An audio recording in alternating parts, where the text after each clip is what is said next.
My name is Ora Lee Carr. When were you born?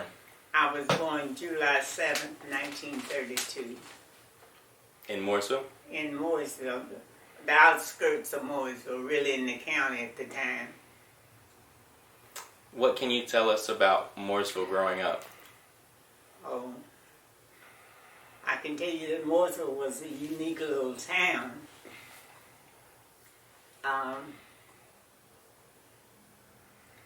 I can't say that I faced such hard times because I didn't.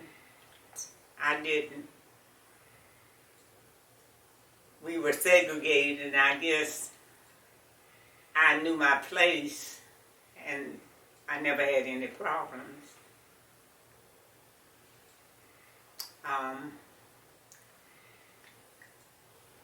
Mooresville was unique in that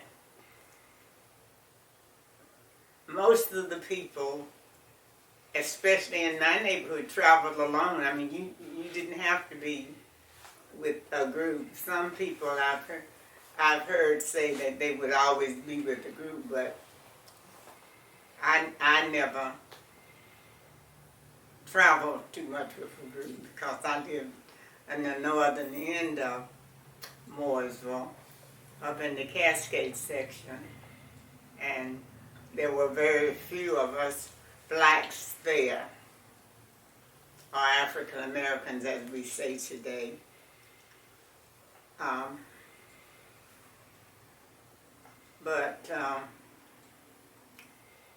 We went where we wanted to go, when we wanted to go, and we pretty much were not bothered. So I can't complain about that. We knew we were segregated. We knew that there were certain places we couldn't go, or we didn't go. So we were very much aware of what was going on in and around us. But basically, the people were all nice to us. Where did you go to school or church? I went to school at Dunbar, which was the African American school. The school started when I entered school, I was going to school on School Street. There was a frame building there, 2-story. And I think I went there for 2 years. Then Dunbar was built. And from then on, I went to Dunbar, and I'm a graduate of Dunbar. I graduated in 1951. And did you do anything recreationally growing up that you remember? I played basketball. Oh. I played basketball, and everybody played baseball. This was really a baseball town.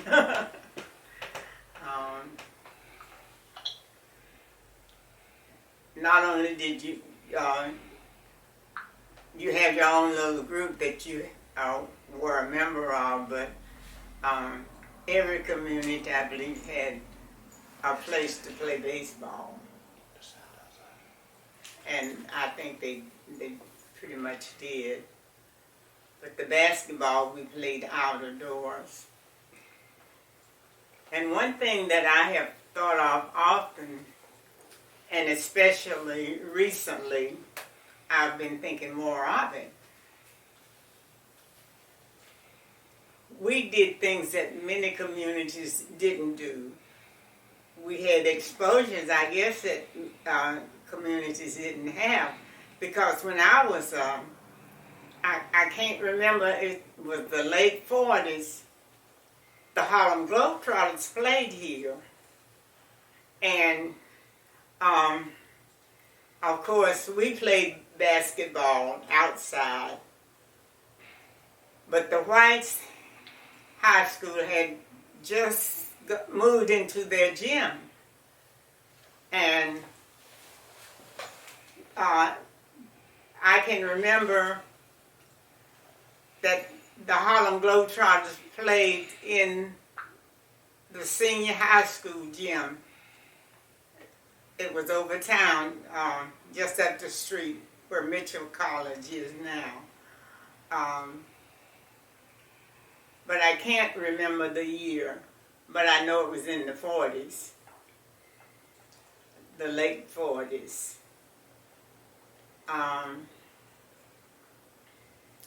And we did many things. I am a member of Watkins Chapel AME Zion Church, and I can remember when I was a child, exchanging services with Jones Memorial, I believe was the name of the United Methodist Church.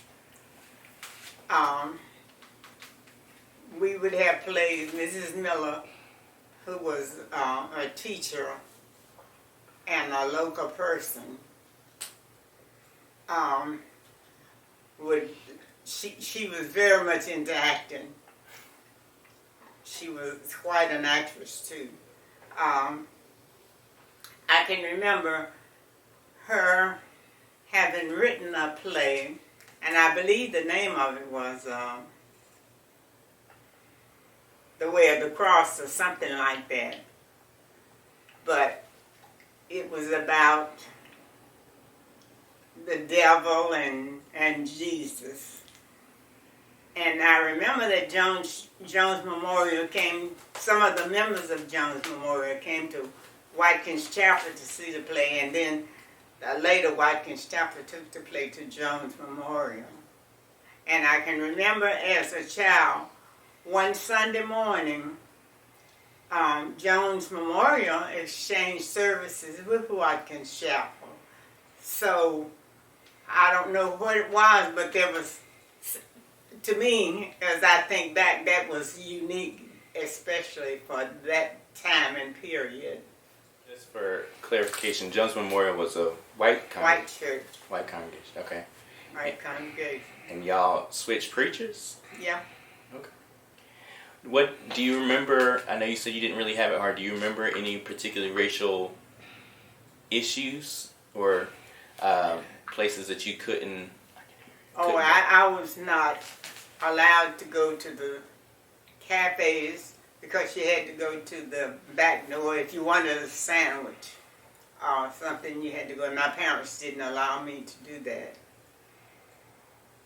And there were a number of parents who didn't allow their children to do that. You just do without rather than go to the back because your money was as green as anyone else's.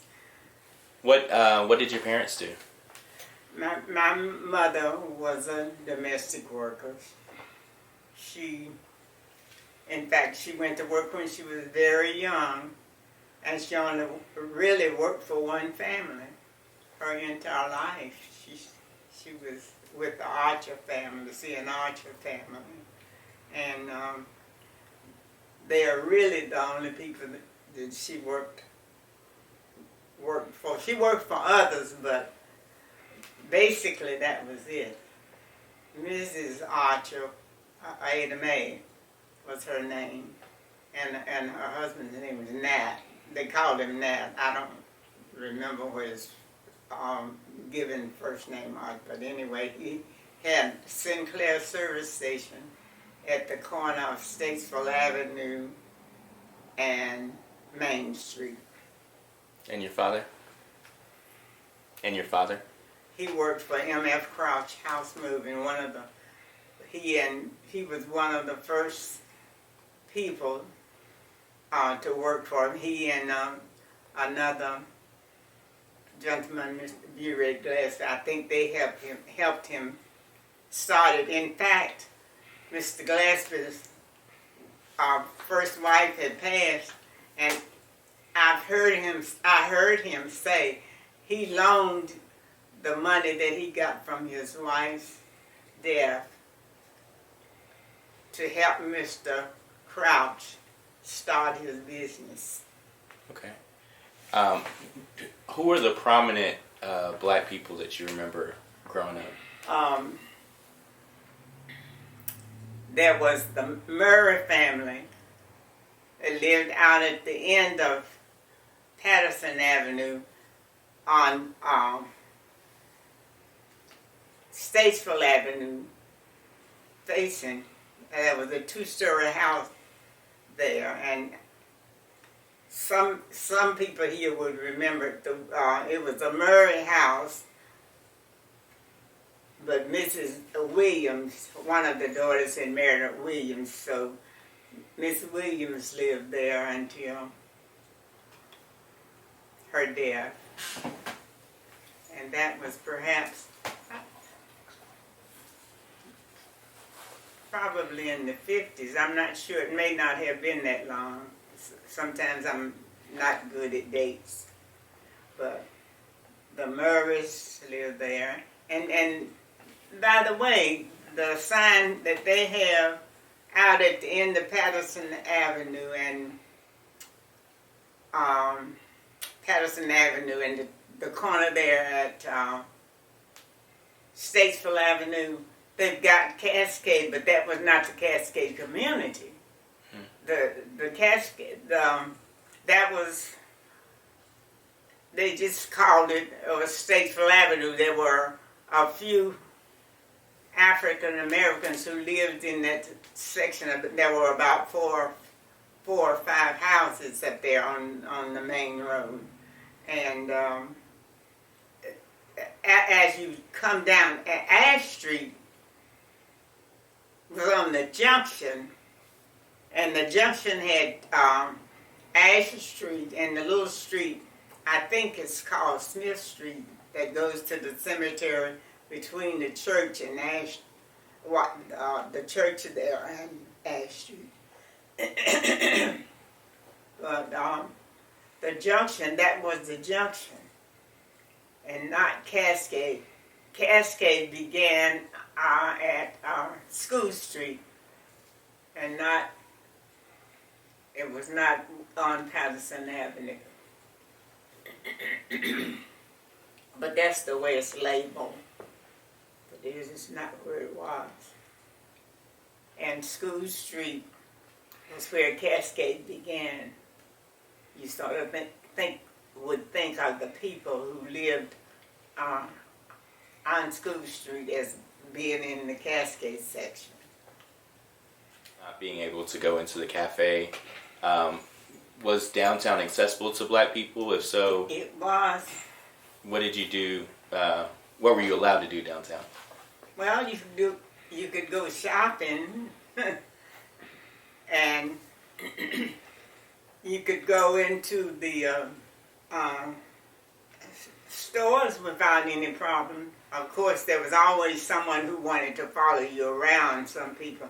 But, and I can remember as a teenager, I had grown up enough until I just told the clerk I like to look around first. And they let me look around because I say, I don't know what I want. I just need to look around to see what I can see first. And they didn't keep me from doing it. I can't say that I experienced a lot of hate because I didn't. And some people think that's, I'm saying something different, but there's nothing that I'm saying differently. We knew that there was prejudice. If you didn't allow one to be there, then number two knew not to go there. And our parents made sure, some of our parents made sure that we didn't, but sometimes you really wanted to go and maybe have a sandwich, but you just couldn't do it because it was against your instructions. And back then, I guess maybe children were more obedient than they are today. We shopped in the stores, and we were allowed to try the clothes on. I was, never told you can't try it on or anything like that. So to me, of from what I've heard from others, Mooresville was unique.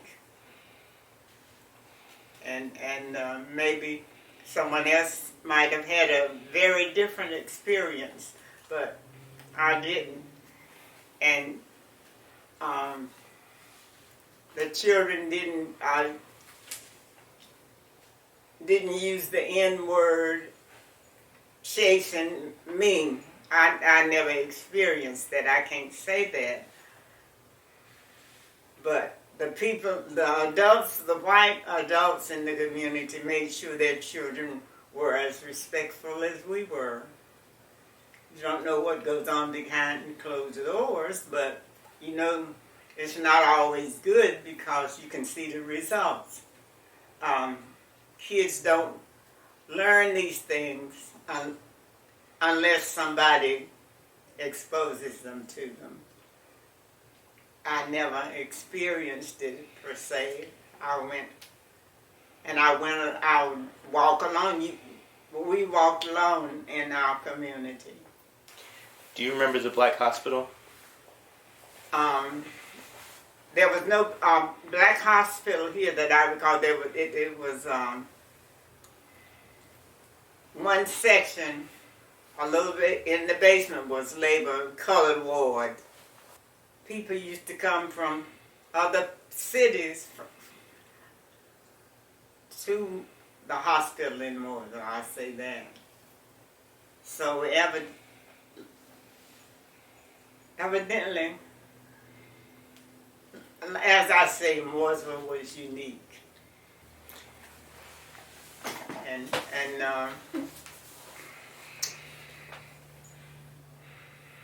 of course, after the Selma Burke experience, which put Mooresville on the map. Can you explain the Selma Burke experience? Well, Selma was a local girl who was into art, and especially sculpturing. And there's a creek between Green Acre Cemetery and School Street, right behind the houses on School Street, where she got what we called then whitewash. It was a type of clay out of the creek. In fact, you had played in the clay, but she became very famous and put all of us on the map. Do you remember anything else about Selma Burke? Yes. Selma was a distant relative. And she left home early. But she would never forget to come home. She would come and visit. Maybe not every year, but very often she'd visit. And she also had grown up in the AME Zion Church, Watkins Chapel. In fact, if history serves me right, her grandfather, perhaps, might have built the first Watkins Chapel, because I can remember Selma's mother. I remember Selma's mother too. She must have been about 112 when she passed. But there were three girls: Maddie, Maggie, and Eliza. Eliza was the oldest, and that was Selma's mother. Do you remember anything else about her when she was growing up here in Mooresville? I don't know when she grew up because she's old, much older. I can just remember her returning and coming to church. She would come and visit. But she didn't grow up during my time. She was before my time. You mentioned growing up in the Cascades. Do you feel like housing was fair then? What, housing? Mm-hmm. Yes, ma'am. You know, I don't recall hearing anything about people not having a place to live. I don't remember that because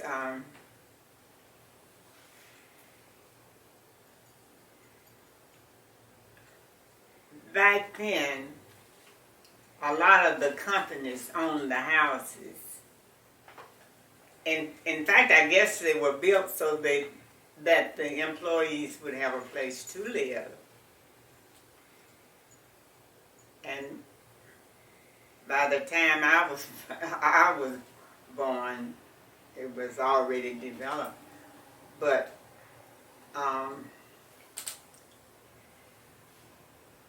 Mooresville was not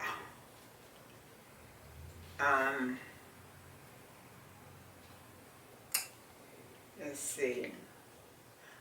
Mooresville was not a part, well, it wasn't established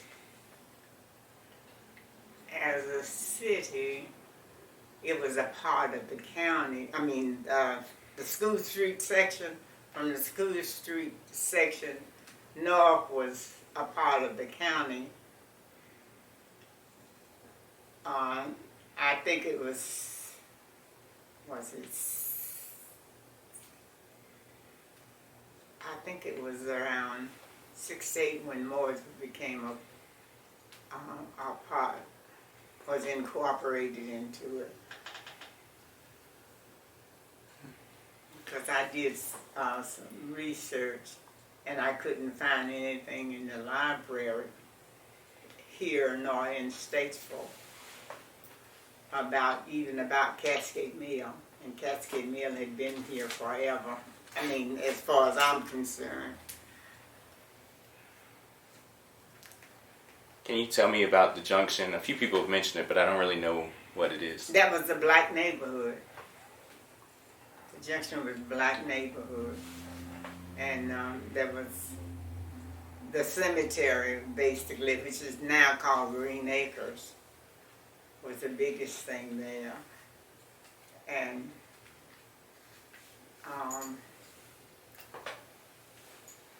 there was a field for playing baseball. Everybody played baseball around town.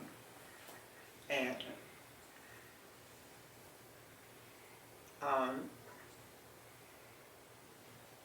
the junction was one of the neighborhoods. Sometimes they'd have picnics there because they had the space, and they had the space so the children could play ball, and the field was already there. But the junction, Green Acres is in that junction neighborhood, and Ash Street was called the alley.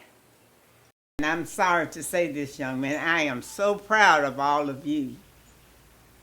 But our young black men are just not passing the grade.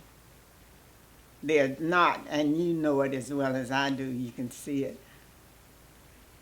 The black ladies are really making it. I mean, they are not letting grass grow under their feet.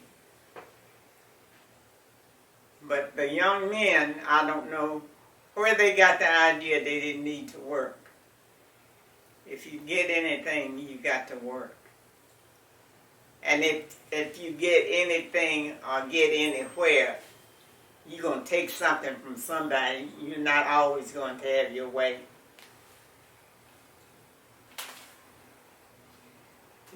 Life is not like that.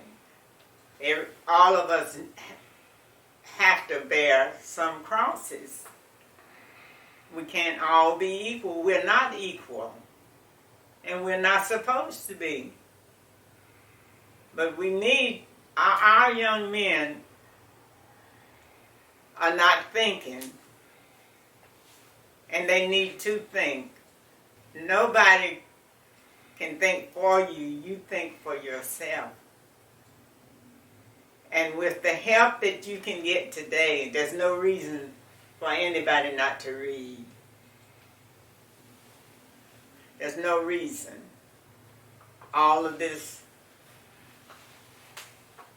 is practically free, and in some cases it is free. But you can't be lazy. Laziness is killing our young men. And it's so sad you can just see it.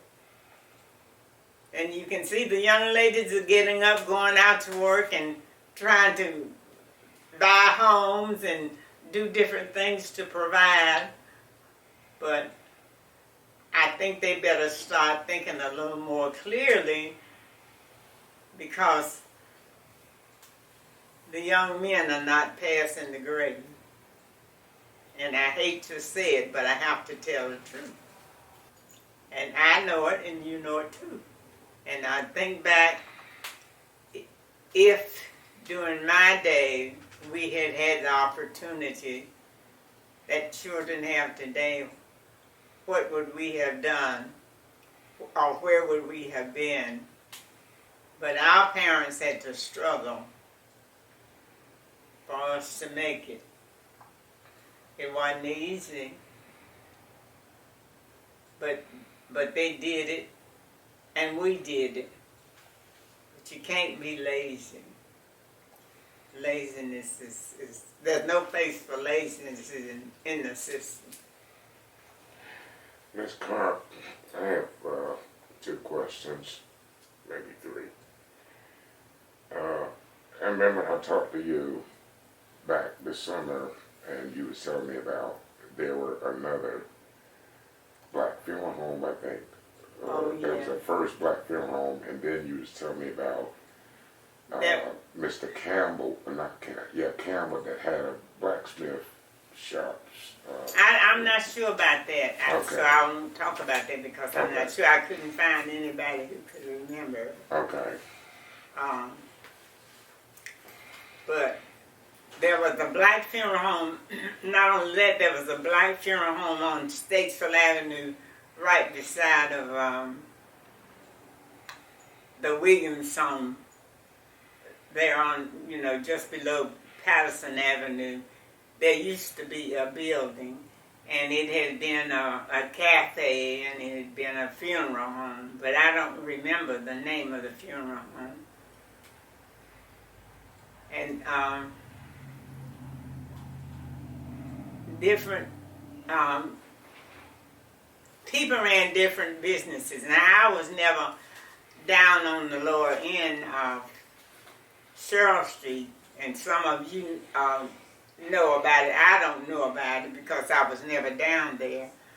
But I said we had some entrepreneurs because I remember everybody called him Uncle Martin, Mr. Martin Campbell. Okay, Mr. Martin Campbell had this big old house.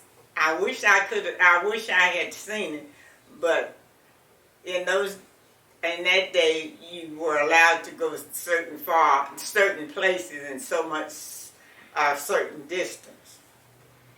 And I never saw the house, and I hope somebody has some pictures of it. But it was a huge house from what I hear. And Mr. Campbell used to rent it like he had his own little motel. It was they said it was a huge house. You saw it, didn't you, Kurt? I saw it. Mm-hmm. I haven't even seen a picture. But they say, I can remember this lady getting married and saying that they were going to move down in Mr. Campbell's house in it. But they were not the only people there. And my family used to go to the doctor. So I really don't know too much about it. I can remember getting vaccinations and stuff like that, I can remember that there was a doctor named, he was an older doctor, and his name was Dr. Bell. And I can remember him coming to the school sometimes and giving shots. I can remember him coming to, I can remember one time he came to the church and was giving shots. And in the community, he would come and set up and give shots. But I don't remember too much else about it. But I do remember getting vaccinations for smallpox and then getting the shot for polio. You mentioned that everybody played baseball. Everybody. Do you remember anybody that you played? Do you remember Mr. Nail, perhaps? Oh, yeah. Oh, yes, Mr. Van Snell's had a place up in Nailtown, they called it. And everybody went there, especially on the weekend, because there was always a big game. And people would go and really spend the afternoon because they'd go, well, spending the day. And he would have different teams coming in. What about the county fair? Do you remember anything? I can remember the county fair. In fact, I can remember as a child, the fairs used to, sometimes there would be a fair in Mooresville itself. But then, of course, it didn't replace the county fair. But sometimes Mooresville used to have its own little fair. Or somebody would at least come to the community or have it. Have a fair in the community. Tell us a little more about your life. What did you, have you always lived in Mooresville? What did you do for a living?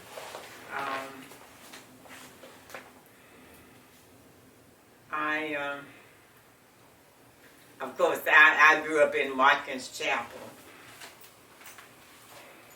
And I can remember different people doing things. There used to be, the oratorical contest used to be big in this area. And we don't have those things anymore. I think they would be helpful. Because it would help with your speaking.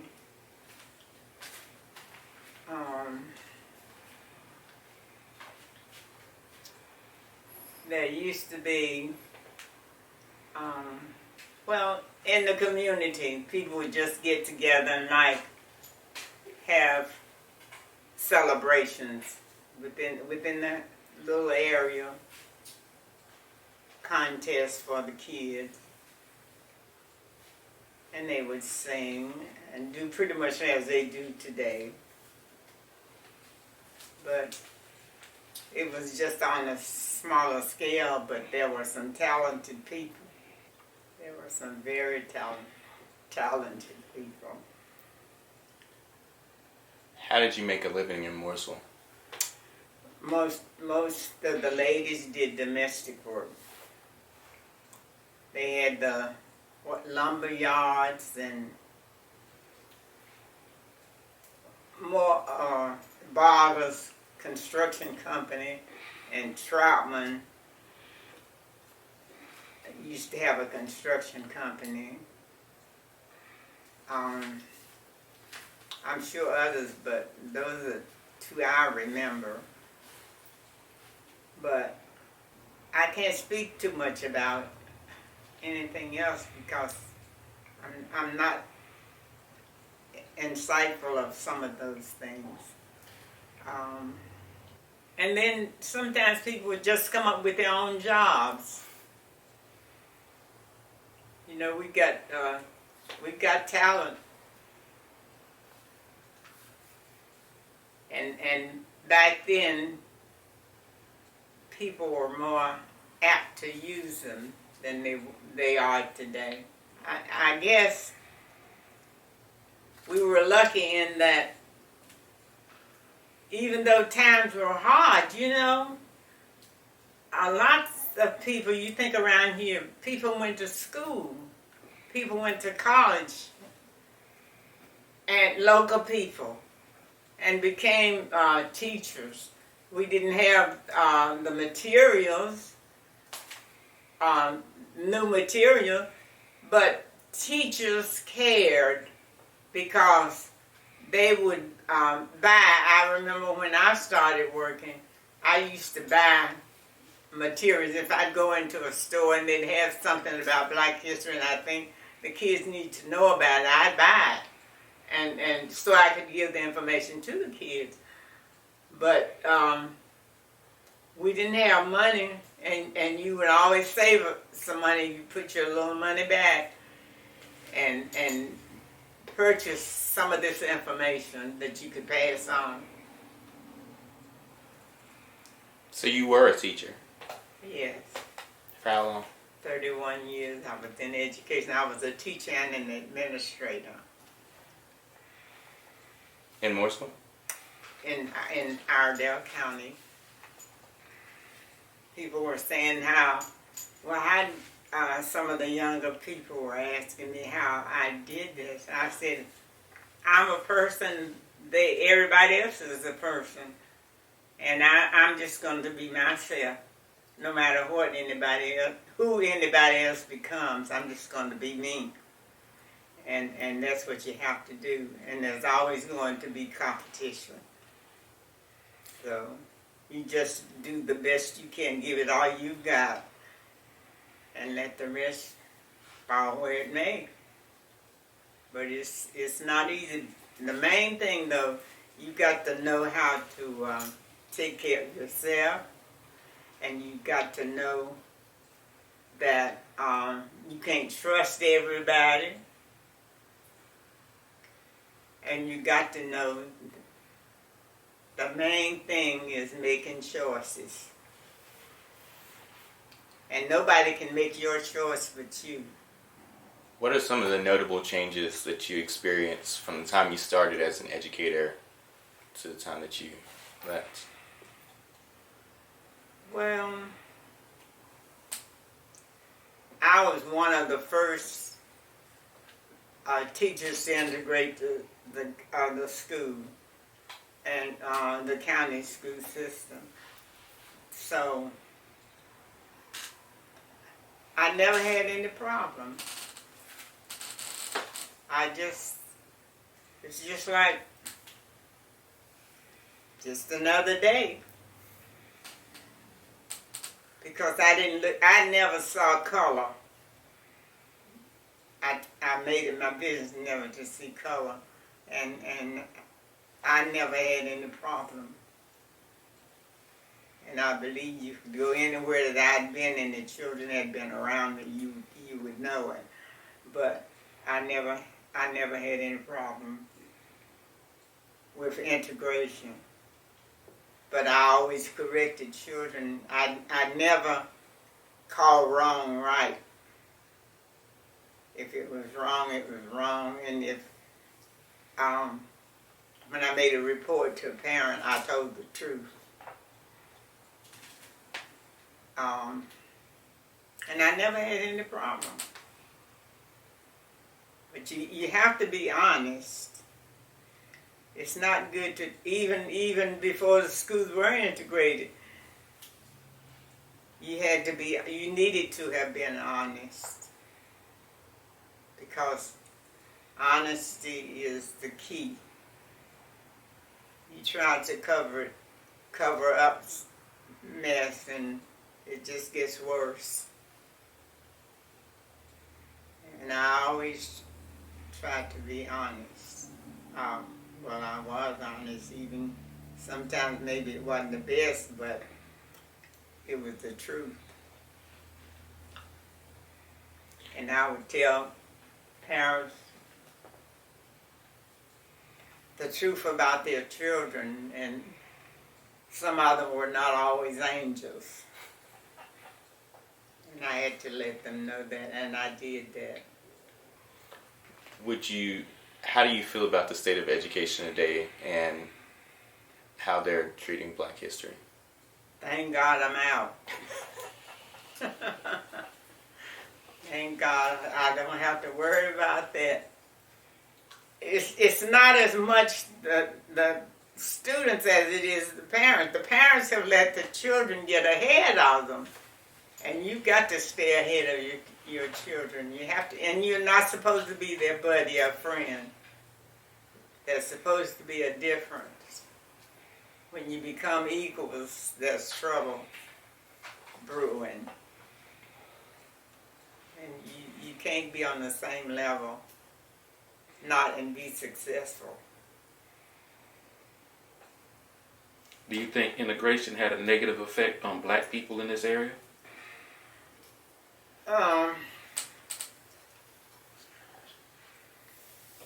You know, it probably has in some ways, but it's all up to the individual.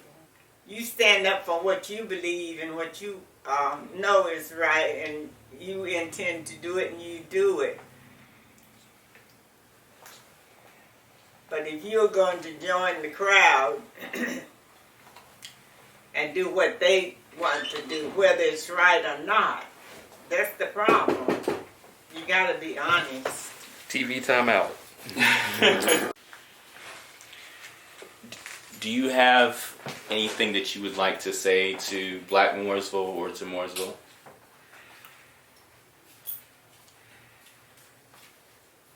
I would just like to see more of our young men getting involved. I would like to see them forgetting the part where they think they don't have the brains to do what they need to do. You can do anything you want to, but you can't be lazy. You can do anything but be lazy. And that's so many of our young men have become lazy. And it bothers me. They would really shock themselves if they just open up.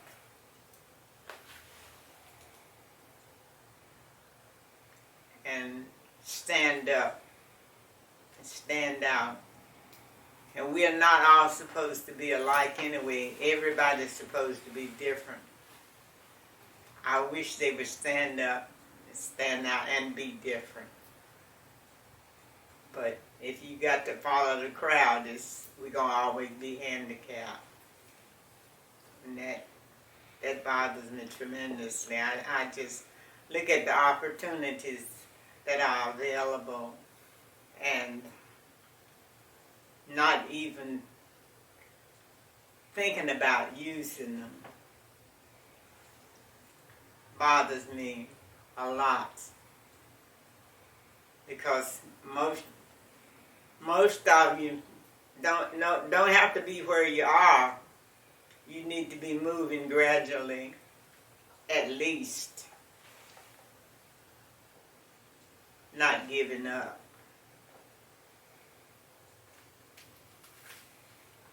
And rather than growth, we seem to have stopped, we are going back. And we are allowing it to happen. We don't have to let it happen. We can't just sit back and say, oh, it's okay, I'll let somebody else do it. We have to get involved. And it's past time for getting involved. We got some brilliant minds. And the thing is, some of the people don't even realize how brilliant their minds are. You can talk with them and you can see that. He could be at a different place, but you handicap yourself. Do you remember the KKK ever marching through Mooresville? They have marched here, but having any really direct involvement, they have marched here, and I've seen them in town, and I sometimes when I have been in town and they have been over here when it was time to march, I listened to their. I've heard some conversations, and they need help too.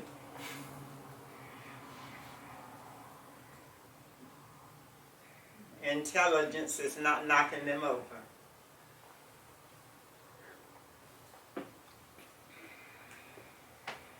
Any more questions? I'm good. Do you have any encouragement? Well, we got another one. Do you remember any of the black towns in this area? Any what? Any of the black areas where it was just a whole community of black people? This area used to be down around Bell Street,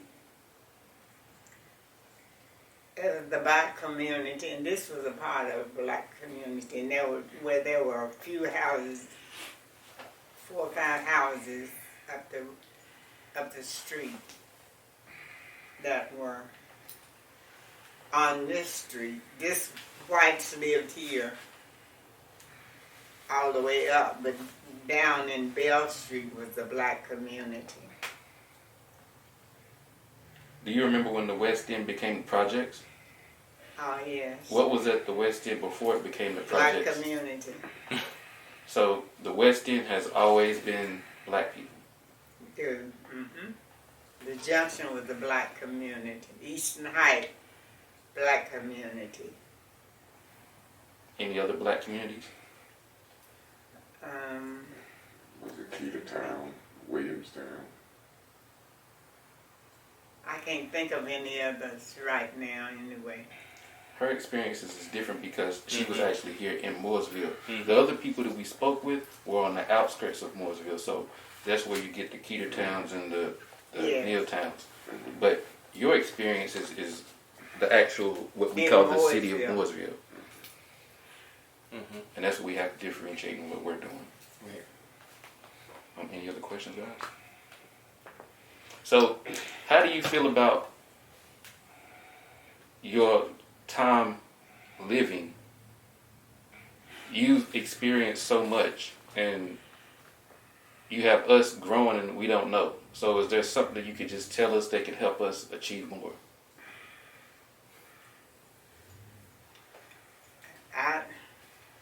I just always tried to mind my own business and not stay out of other people's business. And only offer help if asked, but also be sure and let them know if you don't want to help, don't ask, because I'm going to have to tell the truth. Don't ask for my advice if you don't want the truth, because I can't agree with you if you're wrong. I have to be honest. For me, honesty is the key. You mentioned that you couldn't go but so far. But Mooresville was never a sundown town, or was it? A what? A sundown town, okay. No. I can't. Now, perhaps somebody else experienced more hardship than I did. And I can remember when I was a kid, I was sick, and my dad had taken me to the doctors. And I remember the drugstores over town. There used to be fountains in all of the drugstores, and the whites would go in and sit down, and have Cokes and whatever. And I remember my dad and I go into the drugstore, and we had to wait for the prescription to be filled. And the owner of the drugstore just said, just sit down over there in the middle aisle at one of those tables, and they brought me a Coke over back. They were in a cup. They were nice, I mean, they treated us like we were human. They didn't treat us like we were baboons. And I guess maybe it was because of the part of the country they had come from.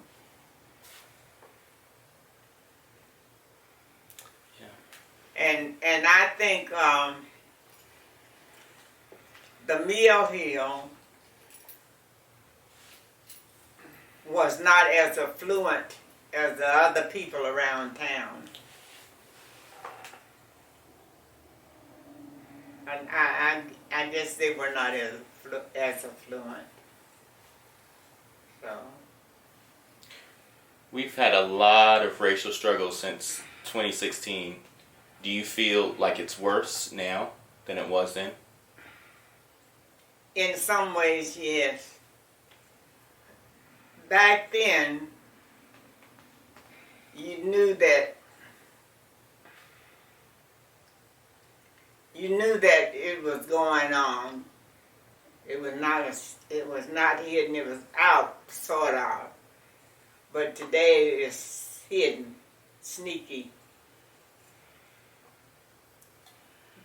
and if you don't tell kids about the past, they don't know about the past, which means that they're being taught something different in the home or someplace else. They're hearing this stuff. And a lot of times it is in the home. Because all of this, but the one thing my mother always stressed, you remember, you make your own decisions. Nobody can make you do anything. You do it because you want to do it, not because they are influencing you, but you got to think for yourself. You got to think for yourself.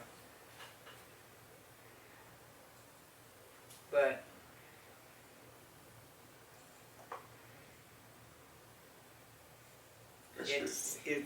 it's a new day. It's a new day. It's a new day.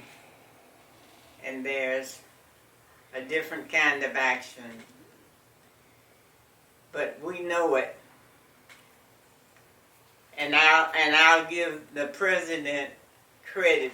He's trying to straighten it out. But as the saying goes, it takes a community, our village. It takes everybody in that village working together to see it improve. Not just one or two. It takes everybody.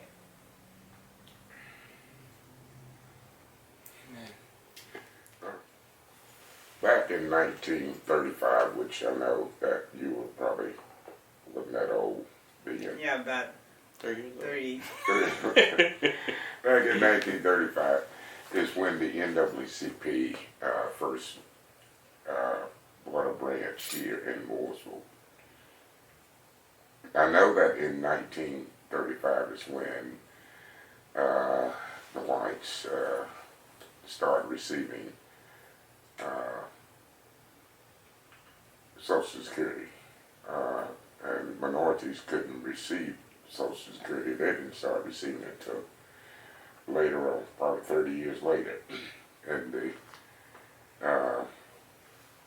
late 60s, because they was classified as field hands and domestic workers, and at that time they couldn't receive any Social Security benefits.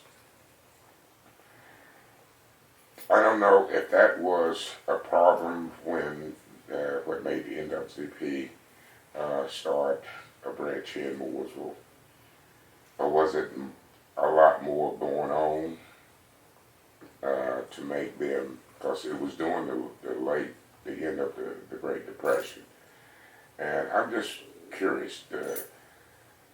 some of the things that I know Dr. Reverend McKenzie was involved with the NAACP, but can you think of anything that you seen as you got a little bit older that would prompt the NAACP to be here in Mooresville?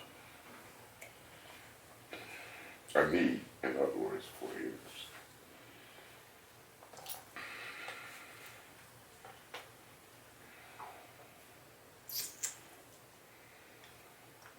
Okay,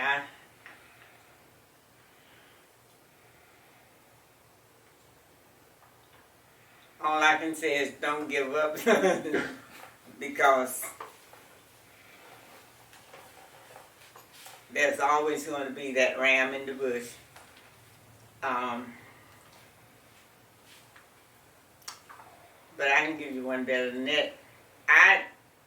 They did not take Social Security out of teachers' pay either until, I don't know, the 60s. That when they started taking. But so many of us sometimes start complaining, you don't want to do this and you don't want to do that, but especially when it comes to taking money out of your check. That's when we really don't want you to do that. But sometimes